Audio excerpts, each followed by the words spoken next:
Okay, and we're back with Saloon Sports Scout Talk, and this is Season 1, Episode 6, and I'm Walter, and that's Ben, and we're going to get right into talking about the draft, which is coming up in the next under 2 weeks at this point.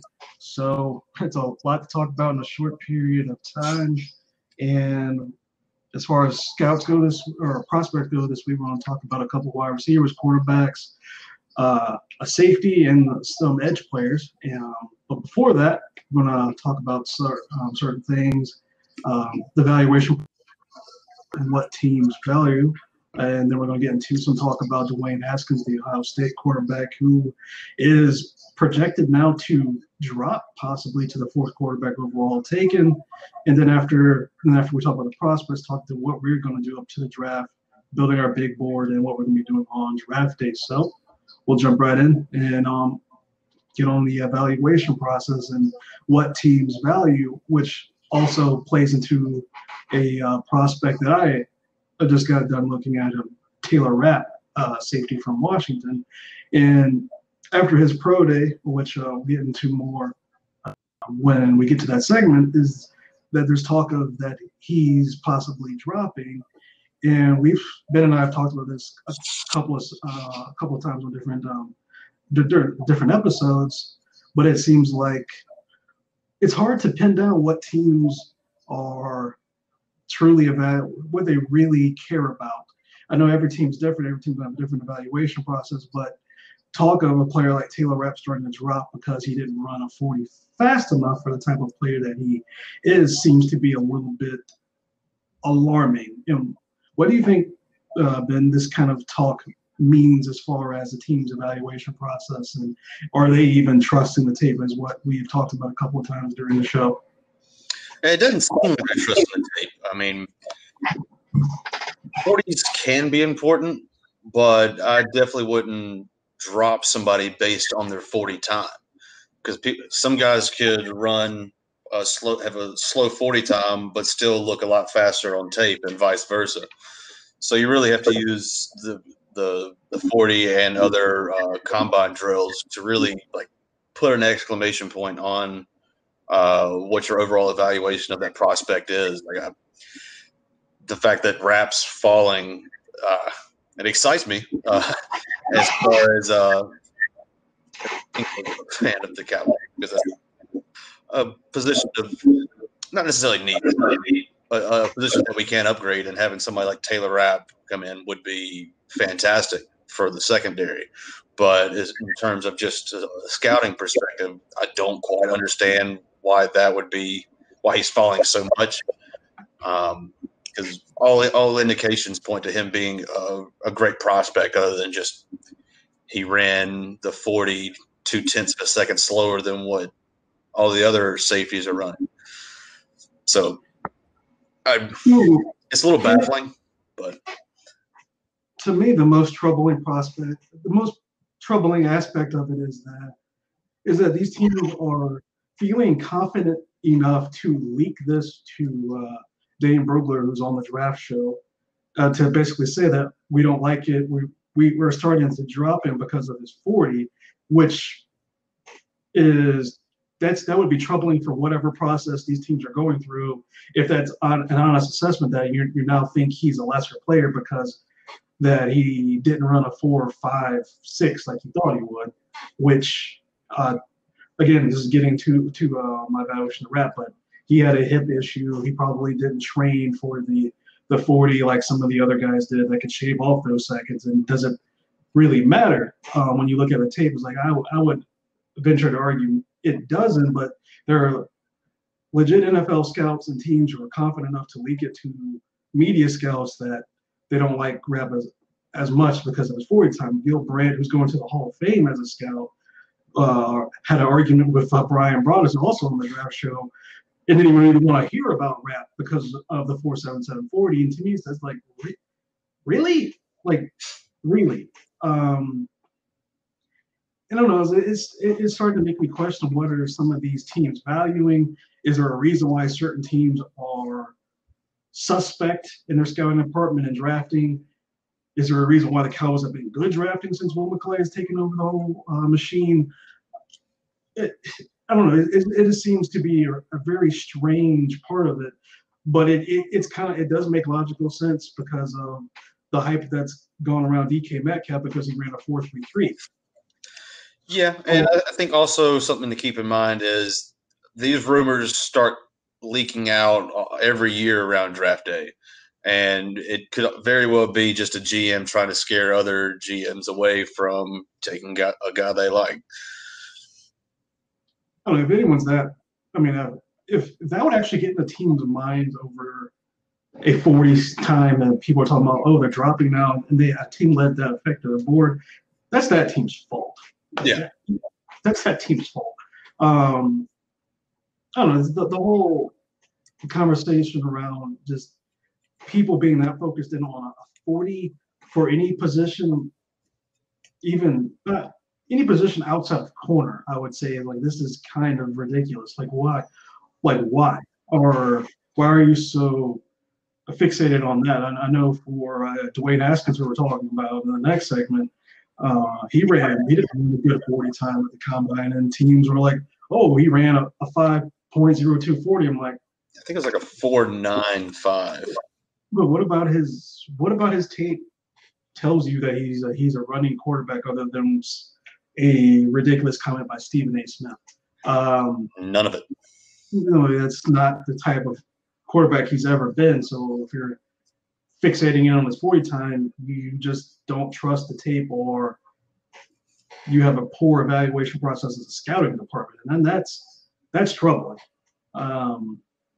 There shouldn't be any movement on your board at this point in time, but as far as what a 40 goes, I just don't see why you would let testing in this kind of environment. Yeah, in the grand scheme of things, from a DB, like 0.2 of a second is not that big of a deal when you're comparing it to their overall game speed. It's what's the right word? Trivial. To me, it doesn't really matter. If he would have run like a 5.2, that's a little scary because those are offensive line numbers. But as far as what he can do on film, I would trust that over just a 40 time. Yeah. Yeah, at someone's pro day of all things, after going through that, I was like, it just makes me think of what teams think about some of the other players that didn't run up to par, what they should run a 40 in. I mean, I kind of just look at the 3-cone and 20-yard shuttle for most of these positions of what I'm really care about. Straight line speed is great, but how many straight line pass players who tested well have not turned out to be good football players? Yeah, which Rapp actually performed well in those drills. Yes, and that's just something I think that is something to think about when if a player starts dropping on draft day that wasn't projected to drop, that teams might be overvaluing a 40 speed rather than the tape itself, and that's how players become steals. And that's how GMs lose their jobs. Yes, Devin Singletary ran a 4.67, and he may drop. He was my first overall rated running back based off the tape, and he may drop third, fourth round now because he ran a 4.66 or maybe a fifth round. Like get out of here. That shouldn't matter that much when the tape says something different. So I don't know. That's just something that's been bugging me a bit about how much value it seems teams are putting in 40 speed. So, and we can move on and talk about Dwayne Haskins, which seemingly also has been getting leaked out to media scouts, is that there's a possibility that he may now be the fourth quarterback overall taken. And you're the one who scouted quarterbacks this year and took a look at all of the ones that are being talked about being drafted ahead of him. So I will let you lead that conversation on what what you think of that talk. Yeah, well, to start off, let me clarify that I don't have any quarterbacks graded in the first round.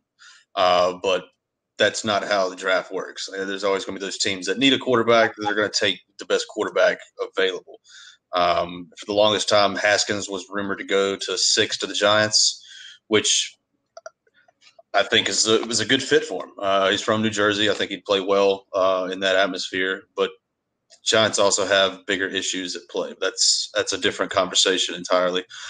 As far as what quarterbacks are projected to go higher now, it would be Daniel Jones out of Duke and Drew Lock out of Missouri and Kyler Murray out of Oklahoma. All these quarterbacks have different pros and cons. I mean, Kyler Murray is an explosive athlete. He's and apparently Arizona has become enamored with the type of player that he is and what he can do. I question his overall durability because he did measure at 5'10", and he's all of maybe 190, 195. I think he did measure up to 200 at the combine, but still, that's a guy that I question with his play style, how he's going to be able to hold up to being hit by NFL linemen and linebackers on a consistent basis. He's still probably going to go top 5. Haskins is, like you said, he's fallen down. I don't get it. The only knock I really had against Haskins was he's only had one true year, 1 year as a starter, and so does Kyler Murray. So that doesn't seem to be as important to some GMs when you compare those two. But what Haskins does well is he throws a very good deep ball. Like, he's not a mobile quarterback, but he is mobile enough to extend plays. The problem is when he does extend plays, he loses a little bit of accuracy on the move, and that could be a question moving forward, but it's also something that he can improve on. He's just – the throws he makes, especially downfield, are fun to watch, and he gives his guys he puts the ball in a place where only his guy can go up and make the play. And he doesn't jeopardize the ball that much or jeopardize turnovers and stuff like that. Really protects the ball is what I'm trying to say. Daniel Jones, I think he shows promise on tape, but I think a lot of hype around him is coming from his tutelage in college and being a part of David Cutcliffe's system, who is a hell of a quarterback's coach. Don't get me wrong. He really helped polish the Manning brothers while he was a quarterback's coach at Tennessee and the offensive coordinator at Ole Miss. And every year it's well documented that the Mannings come back to Cutcliffe in the offseason to do some fine-tuning. And Daniel Jones was a part of those workouts as well over the past couple of years while he was at Duke. So I think that has a lot to do with the hype surrounding Daniel Jones. But looking at Jones's tape from last season, he still has a lot of growing to do as a passer. He's very mobile and can help extend plays not only extend plays, but make plays with his feet downfield. He's agile enough to make people miss and pick up yards that way. But when I look at who's the better overall passer, it's not even close in my eyes. It's Dwayne Haskins is better. We'll see how they project at the NFL level, but my money's on Haskins. As far as Drew Lock, Lock's he's had 4 years as a starter, if I remember correctly, in the SEC, and he's got good tape. He's got very good tape, but he also made some bonehead decisions along the way. So I still have all of them ranked in the second round, but I think Haskins is going to project to be a better NFL player. Yeah, it seems like the talk, especially around Haskins, is that his foot speed in the pocket and his second chance plays are causing teams to wonder about his projection, which seems a little odd, especially considering that was the prototype of an NFL quarterback up until Michael Vick, I guess, for the most part. So it's almost as if those kind of quarterbacks, the belief is those kind of quarterbacks can't succeed in the NFL. and that hasn't been the case. I mean, Peyton Manning was never a threat to move outside of the pocket. Neither is Brady. He didn't really make any other plays with his feet. Brady can't really move that much. He can slide in the pocket. That's about as much it.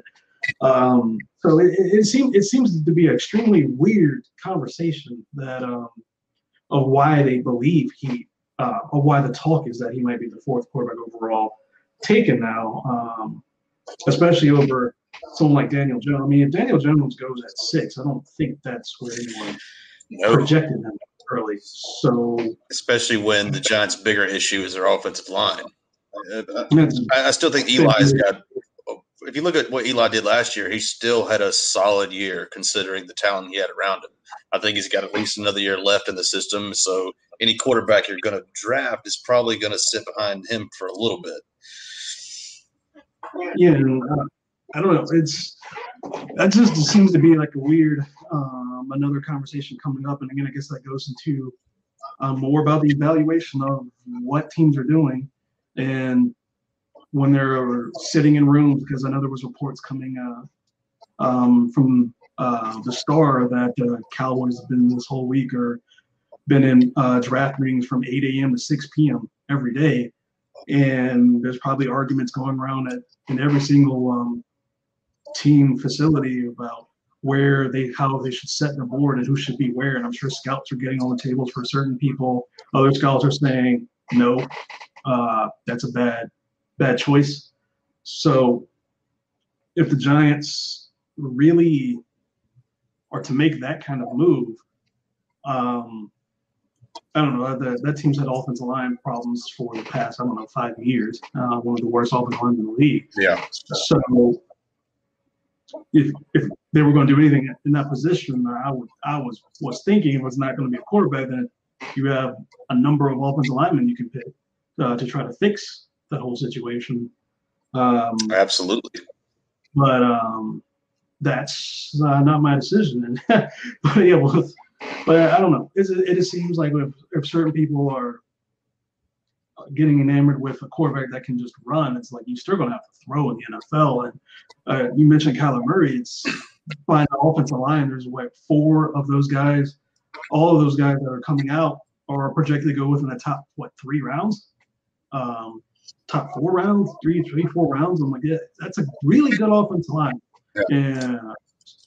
And if Murray goes to Arizona with some of the hype visits, he's not going to have that kind of offensive line. Nope. So I don't know. This seems to be an extremely weird conversation going on about why Haskins is having this drop all of a sudden. Yeah, I really wish I really don't know what to say about it because it's just each team's going to look at different prospects differently. I mean, I know it's not very in depth, but when we look at tape, we see one thing, and when other GMs or other scouts look at the tape, they see something else. But it's all about how you project them moving forward. And I guess teams are not that high on what Dwayne Haskins showed in 1 year. Maybe they think he's a system quarterback, which I would argue against because he played a lot differently than what other quarterbacks in Urban Meyer's system has played over the last 15 years. Not many of them have the accuracy downfield that he does. And while there have been more mobile quarterbacks, he projects as the best pro style quarterback that Urban Meyer has ever had. Yeah, that's a good argument. But if we can even, I guess, going all the way back to Alex Smith, you can go look at them, look at all of them, and you don't really see a great deep passer with any of those guys, especially when we're talking about the Tebow years or Chris Leak, I guess, would be the closest maybe, yeah, of this type, but he wasn't even drafted. So yeah, and I think especially this day and age with the NFL, I think being able to stretch the field vertically is becoming more important than being a mobile quarterback. Yeah, and I don't know. I guess this is one of those draft day storylines to see how far Haskins drops. If he does drop, yeah, if I mean that's I the don't thing see him though. dropping past Miami if he drops out of the top 10. That would almost be a disaster for him going to that Oh yeah, situation. I feel terrible for him in Miami, but I don't think he would drop any further than that. But does the? I mean, again, you broke down quarterbacks. Do you think that the Giants would need to take Dwayne or Daniel Jones at 6? No, not at all. I really think that Daniel Jones would probably either him or Drew Lock should still be on the board in the second round with their 6th pick. I think if the Giants were smart, they would go offensive tackle with number 6, and Jawan Taylor is my best tackle on the board. And with their 2nd pick, I believe it's 17. I think they're better off going after a top wide receiver threat. I secretly hope it's DK Metcalf, just because I don't think he has. I don't think he's going to amount to much. But either way, getting an offensive weapon at that spot would be ideal for them, and then they can still fill. If they're not sold on Haskins, the other 2 guys should still be available, and at the very least, Will Grier would be there. I mean, I know we haven't got to the position yet, but if they could also add another tight end. They could, but I don't see the need, especially that they wasted such high draft capital on Evan Ingram. I think if they are going to add another tight end, it would probably be in the 3rd or 4th round. Yeah, this is going to be probably the biggest storyline on draft day, just to see as soon as Arizona's out of the way with if they're going to pick Murray or not. If they're going to do that, you would think they would have traded Josh Rosen by now. But you would think so, yeah. The Cardinals might be asking for too much. Yeah, I don't. At least, at the very least, I hope the Cardinals have told Josh Rosen what they are planning, or if all this was just a big smoke screen to begin with. Who knows? Who knows at this point? Kyler Murray might be the one that ends up in Miami, who's basically torn down the whole thing. He's definitely getting there. So I guess with that, we can move to. I will start off this week with the evaluations. I looked at 2 wide receivers, a cornerback, and a safety, mixing it up a bit because we have quite a bit to get to until draft day. So we'll start off with talking about the wide receivers, and the first one I looked at was Jalen Hurd, who has been getting some attention lately for some of his play this year, and he was a one moment. He was talked about prospect due to his transfer from Tennessee this past year to Baylor. The storyline behind that was that he wanted to be utilized more on the outside as a wide receiver because he looked at the NFL and saw how short of a lifespan one running backs have in the NFL now, and he had a concussion, was dealing with some other injuries that he played through, and Tennessee did not want to do that. The coaching staff just didn't give him that, so I believe it was after a South Carolina game this year, he pretty much took himself out of the game and transferred on the spot, which is something not that heard of, but it did happen in this case. So that's a pretty interesting backstory for Jalen Hurd. When I looked at his tape, it's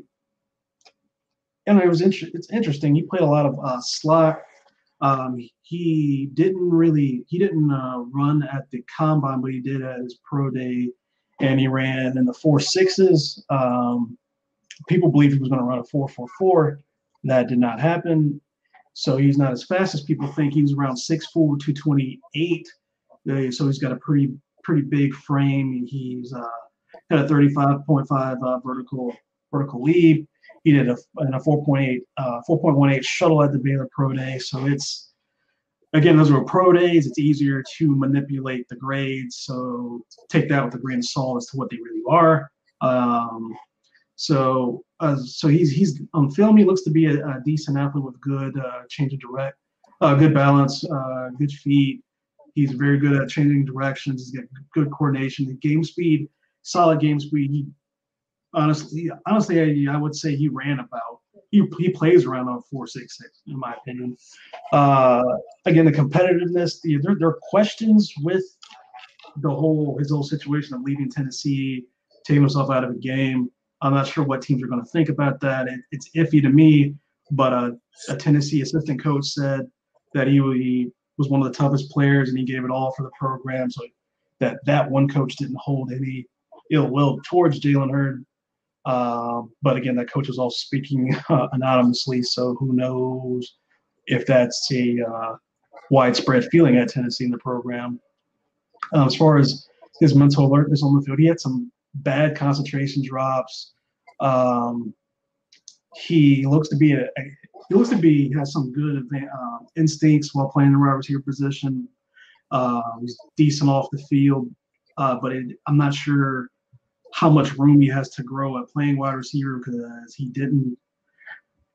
pretty much was fixed as a slot, and you would think that perhaps if he was an advanced end, they would have got him on the outside a bit, and his route tree was a little short as well. He has decent play strength. He definitely didn't play as strong as the 23 reps he did at the combine. The durability might be an issue because he had the concussions, also the nicks and bruises. I don't expect him to have a lot of explosive plays at the next level either. He has good hands. At the beginning, he has some drops. He can manipulate DBs with his head and shoulders. That he can get separation that way. He's not going to get separation with his speed, but he can do that definitely with his route running. He's not always explosive out of his breaks, but due to just how clean of routes he can run, he can still get that separation. I don't know how well he's going to be able to defeat a physical press man coverage because he doesn't play all that strong. When the ball's in his hands, he's good at making a one cut and getting up feel like a one cut running back would, so that he still has those skills. He even lined up in the backfield a lot at Baylor and did play as a running back. He might have some potential to play Z. I definitely don't ever see him being an X at the NFL, but he does have slot capabilities. My mathematical grade came out as a 4th round for him. He's basically a medium ceiling, low 4 type player, but not the lowest of floors. I project he'll go between the 3rd and 5th rounds. The team might fall in love with his size and ability to project as a red zone threat and take him around early. I would feel more comfortable taking him in the middle of the 4th. He's going to need to be coached up on how to play as an outside receiver and improve his route tree. He's likely going to need to play special teams during a roster spot. The team might also try him out as a returner, but yeah, definitely I project him to be in the 3rd or 5th round, more likely 4th and 5th rounds. He's a decent upside, but just wasn't enough there to warrant a grade higher than the 4th. And after him was DeMarcus Lodge, the 3rd of the Ole Miss wide receivers I looked at. His film was definitely the least impressive out of the 3. Lodge ran a 4.55 at the combine, but he honestly plays a tad bit slower than that. He does not have anything. He does not look to be an explosive player on film with his athletic ability. Everything was average at best. His testing was average across the board. So he doesn't project to ever really be to be able to prove in those athletic aspects. So he's going to definitely need to improve his route running and ability there. Lodge also didn't seem to be a tough player at all. He wasn't overly consistent. You could definitely see at times where there was a lack of effort and hustle from him. That's kind of a constant thing in all the games I watched. So I question how much of a team player he is, how much pride he has, and how much leadership he's going to show. Those are definitely some red flags there. He doesn't seem to have a lot of natural instincts as a wide receiver. Again, as coming up with DK Metcalf and A.J. Brown, is that the coaching? Is that him? Is a combination of both? Who knows? But again, A.J. Brown, out of those three, has more natural instinct than polished at the wide receiver position. Again, he also had some bad concentration drops as well. Lodge doesn't play strong. He had a couple of you don't expect. He seems to have solid durability, but again, with his muscular frame, as with all the Ole Miss wide receivers, he might be susceptible to injuries. I don't expect him to have many big plays on the next level unless it's due to broken coverage. And then he had a lot of drops, and he had the ball ripped away from him. That led into interceptions and incomplete passes quite a bit this past season. And he's a bit slow off the line. He's going to struggle with a clean release against a physical press corner. He's not going to really be that much of a deep threat at the next level, I don't think. He adjusts the ball okay. So he's not a big vertical leaper, so I'm not sure how much he's going to be able to be a red zone threat either. So he's also not going to be that great running after the catch. He doesn't look to be a natural catcher. I think he might be best suited as a slot, but a team might attempt to make a Z out of him. My mathematical grade for him was a 5th among cusp of a 6th rounder. I project he's going to go between the 5th and 7th rounds. He has a medium ceiling. He might be able to become a average to slightly below average wide receiver that can do some things for you and play some special teams, but he also has a low floor. So I honestly wouldn't be shocked if he went undrafted and became a priority free agent. There's not enough there, and there's not enough traits there to make you believe he's going to turn into something more. He's going to have to work on his route running. He's going to have to work on coming out of his breaks, how he's at the top of the route. He's going to expand his route tree. So there's going to be a lot. I think he's going to prove that he can play special teams in training camp to make a roster. But he's likely to be an active or practice squad guy next season. I don't see a lot there for DeMarcus Lodge, and he actually is, as all the receivers are graded so far, he's at the 16th, and Jalen Hurd's at the 13th thus far.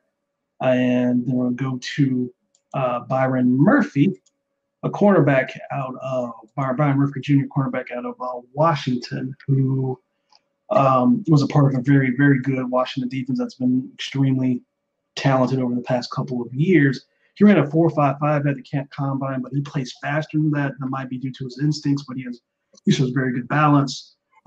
He has a 36.5 inch vertical leap by the combine. He's fluid and he's coordinated on tape. He's a good athlete. He didn't do the agility drills at the combine, but when you watch his tape, I don't have too many questions there as far as his athletic ability. He doesn't have the best game speed, but it's good enough that it shouldn't hamper his career in the NFL. He's an extremely competitive player. He's tough. He makes clutch plays. He's extremely productive. He put up interception after interception. He got hurt his redshirt freshman year, and he's still in his career. He basically had 6 interceptions, or it might have been even more than that in just basically a year and a half of plays, and he makes big plays. He's a team leader on the field. He never quits. He is very instinctual. He has a natural feel at the cornerback position. He concentrates on the field. He makes insane plays when you wouldn't expect a player to be able to react so fast, but he's able to make those plays. He plays with solid strength. Again, his durability might be a bit of a question, but it shouldn't. I don't think teams are going to hold it against him that much, but it is something to worry about just a bit. Murphy plays well on his zone and man. He's able to turn his hips and get upfield. He's able to track the ball. He has great hands and he's a natural playmaker. He isn't the great tackler or that good on run support. And again, also his press coverage isn't perfect, but it is at a high level. He should be able to improve in those abilities. My mathematical grade for him is the middle of the second. I project he's going to go in the first round. Again, he's the first corner I did, but I don't think there's going to be too many of the grades higher higher than him. Greedy Williams is one that might. Again, my only concern about him is his durability and tackling. Everything else should be able to be coached up. He doesn't have the best makeup speed or long speed, but he puts himself in great situations that he shouldn't be beat too much. So again, he's an instinctual player. He's got an extremely high ceiling where I think he can make multiple Pro Bowls. And even his floor is extremely high, where at worst I think that he's going to be a solid tier 2 cornerback, so above average. I mean, everything about Byron Murphy Jr. You should enjoy, unless you like long corners. I mean, comes in at 5'11". He's a really good player, well coached, like almost all of the players coming out of Washington's defense. And finally, we got to get to Taylor Rapp, who we talked about a bit. Again, is safety out of Washington. He's more of a box safety, more of a strong safety type of player. 6 foot 208, so he's not the biggest guy, but don't tell him that. Again, big issue with him is that he ran a 4.77 at his pro day. But when you look at his film, he plays faster than that. I was actually shocked. I was like, really, 4.77? When you look at his film, he has good game speed. When you think of a 4.77, you would almost think that he played really slow. He just does not play slow. At the combine, he did run the 3-cone and shuttle. This is when he had a hip injury, and he put up good numbers in those drills. So he's got good spatial quickness and good spatial athletic ability. So I'm not that concerned about him running a 4.77. The tape shows a fluid athlete who can move as well. And Rapp is an extremely tough player. He great instincts, stays concentrated. He's productive, consistent. This guy likes to play, and he shows up on the field. He doesn't seem to make too many mistakes. He took the coaching well. He has great instincts at safety. He has good play strength. He has good durability, even though he has nicked up with the hip. That shouldn't knock him down too much. And he's a very good explosion to the ball. You can see him flying on film to the ball. He also plays well and reacts well. Man-on-man coverage, it's not great. I wouldn't expect him to cover a wide receiver, but tight ends, he should be good at that. He should be fine. Zone coverage, he's very good there. He can close on the ball. He also closes on the ball very well. He plays well with his hips and turns. I mean, the guy's a great tackler, very good physical presence. He makes interceptions. He's a good blitzer. He might not have the best makeup speed, but he's an instinctual player that he puts himself in good positions. He hustles to the ball, doesn't make mistakes. It's a constant theme with Washington defensive players. They're all coached up extremely well and are instinctual players. Again, my mathematical grade for him is at the end of the second, but it's the first time I looked at a player and was basically like, I would be perfectly, despite my mathematical grade, could justify taking Rapp at the bottom of the second round, especially if you're looking for aggressive box safety who can blitz and will make tackles within the box. He's perfect for that, and if that's what you're looking for, that is worth taking in the first round. I project he's going to go in the second and third rounds because of all this hype around his 4.77, which is unfortunate. Again, my mathematical grade says it in the second, but because of what he does and the fact that he's not a liability in coverage, I can say, like, yes, that you can take that at the end of the first round. He's a strong safety, not a free safety, and it would be hard to justify me putting a first round grade on a pure strong safety regardless. But this guy, his tape is good as you can really expect from a pure strong safety. Again, he's a physical player. He's polished. He's only need to work on the finer points with a position coach. He has a high ceiling and floor. At worst, I think he's going to be an average NFL safety who can also play special teams. At best, he can make several Pro Bowls. Again, there's nothing to not like about Taylor Rapp. So it's unfortunate that teams are basically saying that he might drop into the second or third round. If that's true or not, we'll find out, but it's concerning that teams wouldn't trust the tape on him. hand things over to you for your edge rushers, which will just be fun because that's one of the stacked positions in this draft. Yeah, I've actually been looking forward to this position for about 2 months. So right off the bat, my top 5 is probably going to be a little bit different than most out there because I do have Josh Allen as my number 1 overall safety. He graded out mathematically to a top 15. Oh, excuse me, safety, not safety. Edge rusher, yes. My top overall edge rusher is Josh Allen. I've got him graded out as in the top 15, and I project him to go top 5, which is not out of the, which is pretty much what everybody else is saying as well. He's an elite athlete who is very good at getting after the quarterback. But what makes him elite is that he can drop into coverage and cover a slot wide receiver if has to. He is that athletic. He's a 6'5", 262, so that in itself is impressive when he can cover a slot guy. He doesn't have the ideal play strength right now, but he's got the frame to add bulk and muscle mass as he gets older and develops in the league. Definitely a pass rushing specialist. He's a great tackler in the open field, but he has some trouble in the run game. He shows great explosion off the line, great bend around the tackle, and exceptional closing speed to close out the sack. He needs to work on fighting through the run block and disengaging from the offensive line. He hasn't quite mastered that yet. One big issue is that he relies heavily on his speed and ability to run past the offensive tackle. He's going to need. He doesn't really have that toolbox that you want for an edge rusher. So he's going to need to develop his repertoire more to find consistent success at the next level. Next is Nick Bosa out of Ohio State, graded in the first round. More than likely, he's going to go in the top 5. He'll probably end up getting taken above Allen. That's just what most mock drafts have going on right now. One thing I didn't like about him was he was kind of sluggish off the line, and though it had mainly to do with him not being able to time the snap very well. But once he got off the ball, he's extremely quick and agile. He wasn't asked to drop back into coverage much, but that's just based on scheme. But he does have the speed and athletic ability to do so if the defensive coordinator asks him to.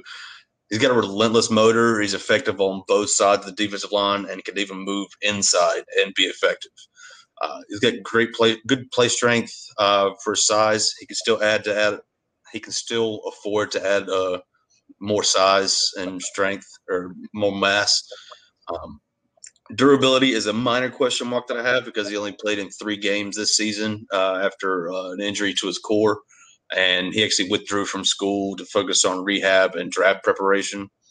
So he could have played the bowl game is what people are saying, or the playoffs, but that seems to be the new thing to do, especially for high-end college athletes to focus more on the draft and NFL career. He can sometimes run himself out of the play, but he definitely has improved overall from his start in college to where he ended up. He's got great hands to swat away the punch from an offensive lineman, and he's got a full arsenal of pass rushing moves. He actually shows the ability to set up an opponent with a certain move early on in the game, and then being able to kind of fake that move later on in the game, and then counter with something completely different and beat the tackle, which is impressive. It's very comparable to what pitchers do in a baseball game. They'll show one batter one thing early on and then switch it up later on and get the guy out. He shows great closing speed, and he's just always around the quarterback. So even if he doesn't get the sack, he's going to make the quarterback rush his throw a lot of times. Next is Clylan Ferrell out of Clemson. He's 6'4", 264. I got him graded as a first round, projected in the top 15. He's got limited lateral movement and change of direction in space, but he shows a great burst off the ball. Um, decent flexibility and bend around the corner. He still has room to improve there. But what's really impressive is he was asked to cover running backs in the flat a lot, and he covered them well. So he has that type of athletic ability to do so, and which says a lot for his size. He's got a good nose for the football. He was always in the backfield. He's got the ability to sneak through gaps and double teams, which is going to be beneficial to him at the next level. He's a relentless pass rusher with active hands. He was constantly swatting offensive linemen's hands away. He's great in the run game. He's great at setting the edge and forcing the running back inside, which helped out Clemson's defense a lot, especially with the type of talent that they had there. My question with him is his fatigue has been an issue late in games. His technique and production suffers a lot, but I think that probably falls more on the Clemson defensive coordinator just because he was that type of talent. You wanted him out on the field. So he probably could have been rotated a little bit more, and I wouldn't see these issues on tape. But he's a prototypical 4-3 defensive end, and he's going to hit the ground running at the NFL level and push to be a Pro Bowl player. Next is Montez Sweat, who at a Mississippi State, he's 6'6", 260, graded in the first round. I got him projected in the top 15. There are many people that are suggesting he's going to go top 5, probably to the Raiders, because that's a big issue from their need. And we know Gruden loves his athletes. Montez Sweat ran a 4.4 the combine, but I don't put a whole lot of stock into that. What's interesting about him is he was recruited as a tight end at Michigan State. Then he converted to defense during his redshirt year. But the problem is he was suspended 3 games into his redshirt freshman season for undisclosed reasons, and then he entered the JUCO ranks, and then eventually to Mississippi State. So there's some issues there. But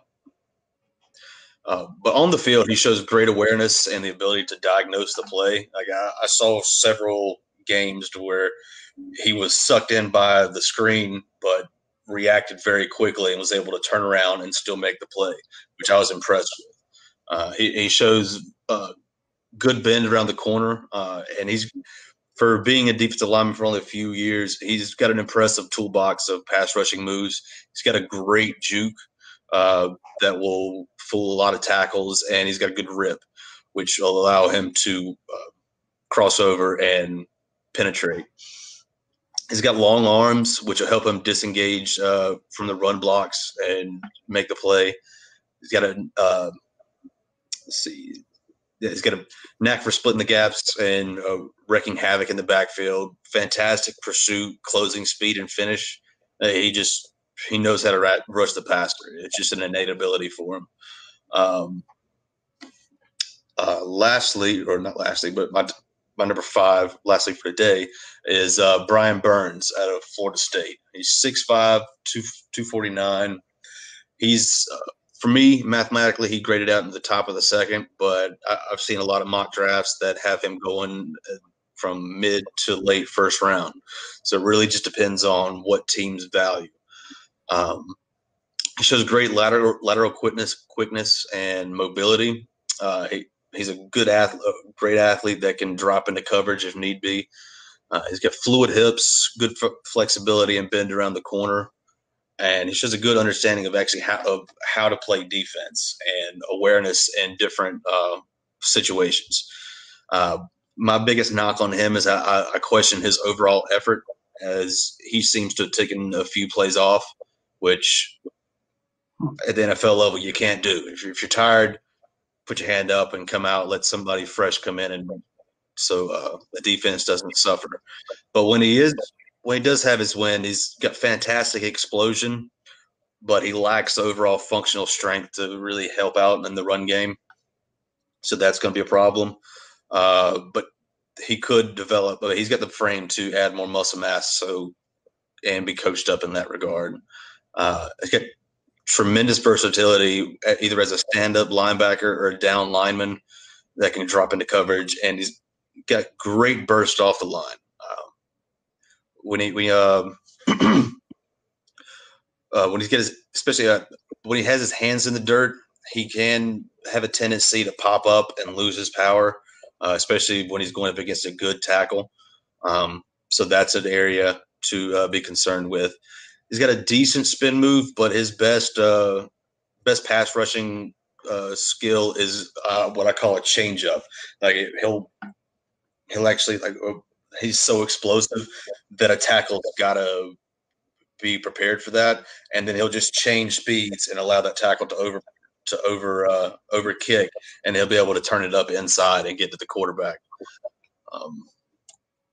And that is my top 5 edge rushers for the 2019 draft. It sounds like Josh Allen and Montez Sweat would fit in a 3-4. Yeah, definitely. They'd be a great outside linebacker. I think Allen has a higher ceiling just because he hasn't developed his full repertoire yet, but he's got so much speed and athleticism and his ability to drop back into coverage. I think that puts him ahead of Montez Sweat, who's purely a pass rusher at this point. And Nick Bosa. People love Nick Bosa because he's a prototypical right end. Yeah. I think that's probably a lot of people have him ahead of Allen, but that's definitely interesting. Yeah, I just think that it was tough, but mathematically I had Allen a little bit higher just because of what he can do in coverage. While Nick Bosa won't be asked to do that, and I just he was a little too sluggish off the line, but he was still able to make plays and be around the quarterback to make him change what he wanted to do as far as like getting the ball out earlier. But I just see a lot more promise in what Allen can do. Yeah. I mean, that's I guess that goes to show how stacked the edge rusher is, because that's about almost that probably right there just doubled how many first-round grades we had combined. Definitely. So, yeah, I mean, that's definitely something to look at. And where we're going to end up with is a little conversation on what we plan to do until the draft, our big board, and what we're going to do on the draft. And, yeah, pretty much in the next 2 weeks, we're going to try to do as many as possible. You know, I'm going to keep trying to get at least a couple more wide receivers done, especially because there's going to be around 27, 30 drafted, and then do as many corners and safeties as possible as well. And I know you have more edge rushers, tight ends, and that would just leave pretty much linebackers. We'll try to figure out how to get that. But yeah, on before a couple of days before draft day, we're going to have we're going to do a write-up for our big board and have that out and publish that with pretty much every single person that we have scouted in order. So we're going to have probably at least top 150. So that covers a good deal of the draft. And on draft day, we're going to try to figure out a way to get have our write-ups out there quickly, so fans of specific teams, when they get a player get drafted, and we'll definitely be talking about different prospects that we have grades on, and trying to see someone go early, later than we thought, and what we think of a specific pick.